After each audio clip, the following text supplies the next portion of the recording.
मोहिनी एकादशी का व्रत वैशाख शुक्ल एकादशी तिथि को मनाते हैं। जो व्यक्ति मोहिनी एकादशी का व्रत करता है उसे पुण्य और मोक्ष मिलता है। जो मोहिनी एकादशी की व्रत कथा सुनते हैं उसे 1000 गायों को दान देने का पुण्य मिलता है। भगवान श्री कृष्ण ने युधिष्ठिर को मोहिनी एकादशी के महत्व को बताया, जिसकी कथा कुछ इस प्रकार से है। एक समय सरस्वती नदी के किनारे भद्रावती नगर था, जिस पर राजा द्युतिमान का शासन था। चंद्रवंशी राजा द्युतिमान के नगर में धनपाल नामक वैश्य भी रहता था। धर्म कर्म और पूजा पाठ में उसका मन लगता था। वह भगवान विष्णु की पूजा करता था और व्रत रखता था। उसने कई जगहों पर धर्मशाला और भोजनालय बनवाए थे। धर्मार्थ कार्यों के तहत उसमें काफ़ी संख्या में पेड़ और पौधे लगवाए थे। उसके 5 पुत्र थे, जिसमें सबसे छोटा बेटा धृष्ट बुद्धि पाप कर्मों में लगा हुआ था। वह प्रतिदिन बुरे कर्म करता था। वह अपने पिता के साथ पितरों का भी अपमान करता था। मांस मदिरा का सेवन करना उसके लिए सामान्य बात थी। गलत कार्यों में पिता का धन बर्बाद करता था। धनपाल अपने छोटे बेटे धृष्ट बुद्धि से परेशान हो गया था। वह एक दिन उसने धृष्ट बुद्धि को घर से बाहर निकाल दिया। उसने अपने आभूषण बेचकर कुछ दिनों तक गुजारा। जब वो खत्म हो गए तो चोरी करने लगा।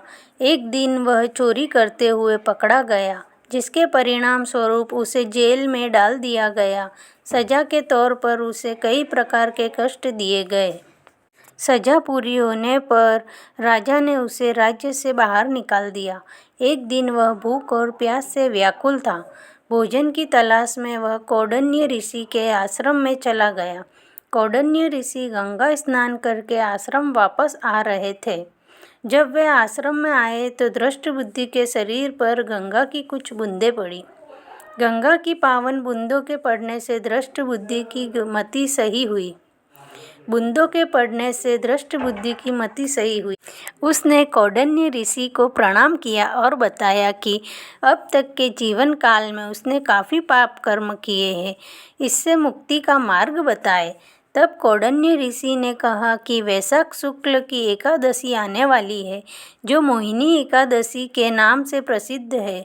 तुम विधि पूर्वक मोहिनी एकादशी का व्रत और भगवान विष्णु का पूजन करो। मोहिनी एकादशी व्रत और भगवान विष्णु की कृपा से तुम्हारे पाप मिटेंगे और पुण्य की प्राप्ति होगी। श्री हरि तुम्हारा कल्याण करेंगे। कौंडिन्य ऋषि के सुझाव के अनुसार ही धृष्ट बुद्धि ने मोहिनी एकादशी का व्रत और पूजन किया। भगवान विष्णु की कृपा से उसके सारे पाप मिट गए। जीवन के अंत में उसे मोक्ष की प्राप्ति हुई। वह गरुड़ पर बैठकर भगवान विष्णु के धाम चला गया। इस व्रत को करने पर मोह आदि का नाश होता है और कथा सुनने से और व्रत करने से 1000 गोदान का पुण्य प्राप्त होता है।